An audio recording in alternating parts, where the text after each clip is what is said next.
Up to this point, this channel really hasn't covered any potential pitfalls or things to watch out for on the path. The reason being that if we become hyper-focused on a potential problem or a solution or something that might be in the way, that can really start to orient itself around a belief, and that belief will become just another barrier. With that being said, these particular pitfalls and things to watch out for do arise quite frequently and sometimes are completely overlooked. So with that, let's take a look at some of these. The first one being the desire to be done, the desire to reach a destination, the desire to achieve something, the desire to escape this form of reality, this particular angle and density of suffering.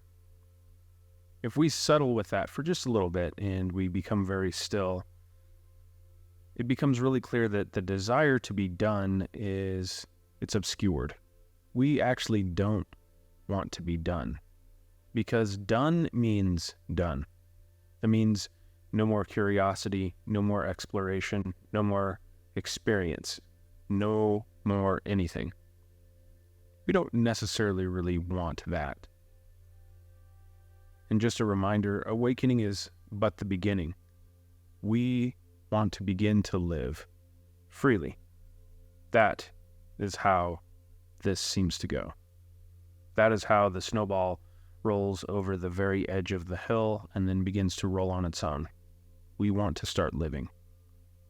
And so if there is a desire to be done, see if you can pay attention to where that is pointing, where that particular no or resistance or hesitation is angling.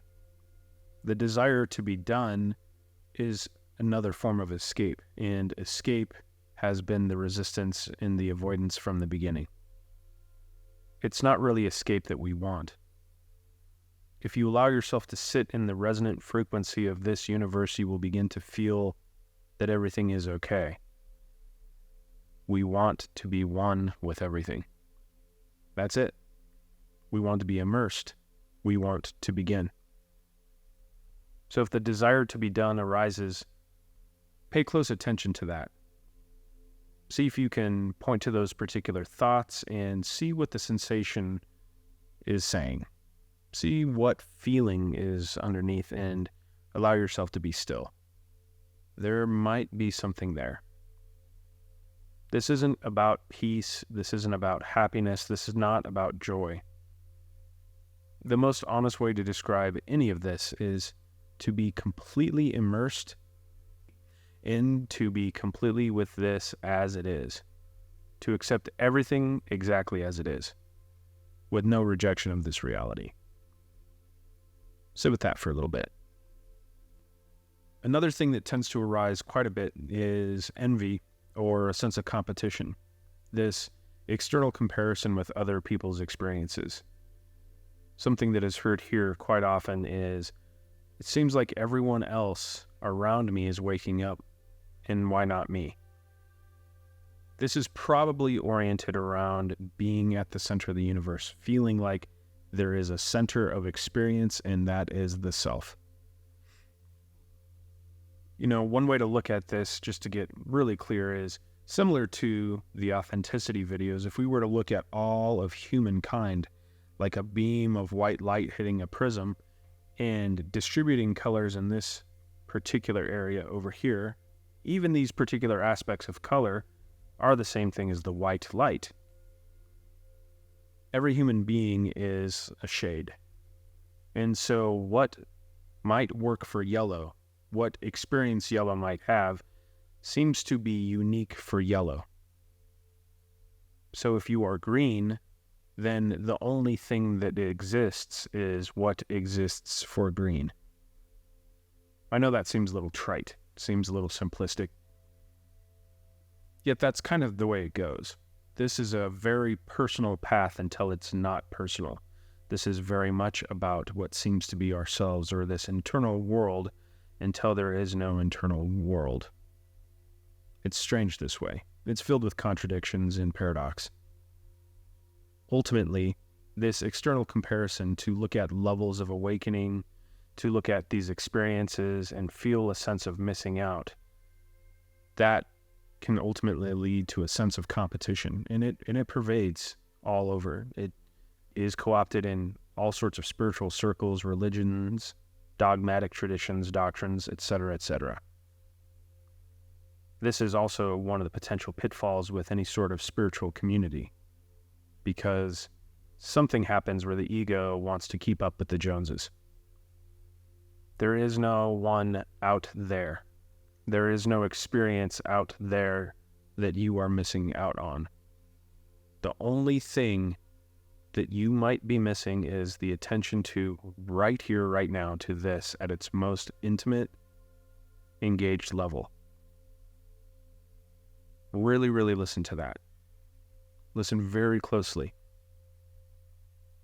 There's a card here. It says, FOMO is just the lack of looking here. The fear of missing out means that we are entirely externally focused. That is a clear and potentially devastating pitfall here. Another potential pitfall that arises quite frequently is the setting of rigid requirements. The belief that if we work hard enough, that more will be revealed. Wanting to meditate for 5 hours a day, or doing a type of inquiry that is extremely filled with effort. There are no requirements. There is no specific formula. And yes, while some of these practices do have some sort of effect, there is a point where that will reach a threshold, and we must hold on so loosely that we can let go. This is about finding a natural balance, meditating, but not for any outcome, practicing inquiry, but not for any outcome. It's about allowance, letting go, and immersion into the moment. And so if you find yourself setting these rigid requirements, pay attention to what that's really saying, because ultimately your requirement is pointing to a particular set of things we must do before we can be here and now. What we are saying is, before I can be right here, right now, I have to do this, this, and this, and then after, I can be right here, right now. Continue the practice. Let the practice be a tool. Let meditation show you something about stillness. Let inquiry begin to reveal more about thoughts. Yet see if you can settle into a state of allowance versus rigid practice, because that can quickly become a barrier of its own. Inversely, another area that can tend to arise just because of the nature of duality is complacency with practice. Negotiating with, it will come on its own, there's nothing I have to do, yet doing it in an intellectual way. It can be tricky, because yes, while those things are absolutely true, that this does unfold on its own, and this is a state of allowance, awareness is still key. Being completely aware of how thoughts form, how they move, and entire awareness and engagement with the sensational space, that is where we begin to see more and more beyond the layers of belief, beyond the layers of what seems to be required in the illusions of identity. So it is a fine line. It is a tightrope, if you will. It is walking a razor's edge. To enter into a state of complacency with practice, awareness, or engagement will have the same effect as overdoing the practice, or over-engagement, or setting rigid requirements. It's a place of falling all the way into reality, falling into this present moment. And complacency is often a state of distraction. Well, if I play 12 hours of video games, or I Netflix and chill for 3 consecutive days, it's not going to make a difference. And while part of that is true, that there really is no wrong turn, that this is all heading in the same direction, so to speak. Complacency with practice will eventually lead us right back where we began. It is an avoidance mechanism that is akin to an addiction. So if there is any sense of complacency, it's not about thinking ourselves out of that box. It's not about engaging in a dilemma.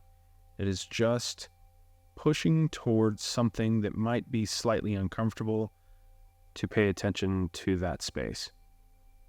Meditate frequently until there is no question what stillness is, and continue practicing inquiry so that the awareness of thoughts becomes completely clear. Complacency is the equivalent in duality to setting rigid requirements. Pay attention to both sides of that. Non duality encompasses all things. It is a paradox, yet it can be felt, and to be in that place we know without needing to know here. Complacency and rigid requirements are often avoidance or resistance mechanisms. That is something that can be felt. By engaging in reality in this very moment, we begin to become familiar with a type of wisdom and knowledge that just does not reside in the mind. This is the place of exploration. This is the dawn of curiosity. Find a nice harmonic way to practice. This is about intention and attention, to remain firmly on the path. And we begin to find that the path is not in front of us, nor is it behind us. It is always directly beneath the feet. We don't even need to ask ourselves, is there anything I'm avoiding or resisting? It's felt. Become acquainted with that. Avoidance has a sensational value. Resistance has a sensational value, and likely thoughts that are habitual along those lines. This is stillness. Become acquainted with that, and you will find yourself not falling to either side of this dual experience, and somehow be immersed in everything. Overseeking is definitely something that tends to arise quite frequently, and just like anything else with duality, it can be a little tricky. Overseeking is the sense that we must continue going to retreats, we must continue watching videos, we must continue reading books. This is the way, that the energy of the doing, of the seeking, is going to reveal more and more for us. It's a sense that whatever it is that we are looking for lies out here. It's never going to show up in the form of a book, even if there is a catalyst in some of the words that are read. But ultimately, looking out here is stemming from a sense of lacking. Overseeking is lacking. It's reaffirming a belief that it is not here, and that it is not right now. So if there seems to be this compulsive or impulsive urge to seek, just pay attention to it. And it's really not about doing or not doing a particular thing. That is a dilemma again. That is a distraction. That will keep you busy through the conceptual mind identification.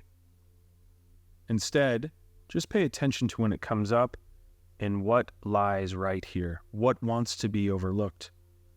What wants to be unfelt? What wants to remain hidden? What wants to be undiscovered?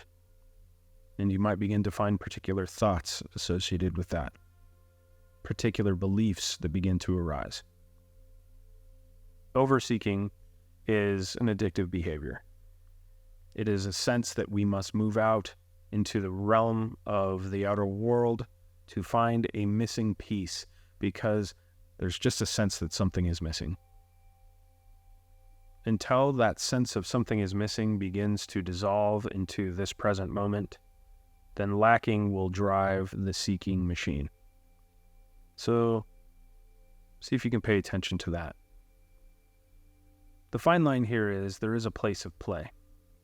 If there isn't an internal dilemma or drama or pain or avoidance or resistance or hesitation, and we are watching videos, engaging in retreats and practices, so on and so forth, then we know it's just a game. Maybe seeking is just a game, which means that the game can be put down at any time. Ultimately, this was pointing toward stillness. Let stillness speak louder than anything else. Let the silence of this moment begin to show everything that's needed. Because the one guarantee is that everything that has ever been needed is already right here, right now.